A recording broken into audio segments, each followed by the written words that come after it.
সবুজ গাছে এটি একটি লুমস ফুল। এই ফুলগুলোকে দেখতে বানরের লুমের মতো দেখায়। তাই অনেক জায়গায় এই ফুলগুলোকে বানর লুম বলা হয়। এই ফুলগুলোর দেখা মিলল কানাডাতে।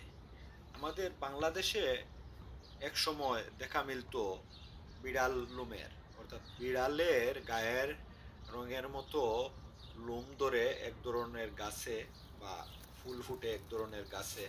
আর সেই গাছকে বলা হতো বিড়াল লুম। আর এই কানাডাতে এসে দেখা মিলল এই বানর লুমের। খুব সুন্দর ফুল এগুলো। এগুলো ফুটে এবং ফুটার পর এই লুমের মতো হয়ে যায়, যা দেখতে অবিকল বানরের গায়ের লুমের মতো দেখায়। তাই অনেকেই এগুলোকে বানর লুম বলে থাকেন। খুব সুন্দর।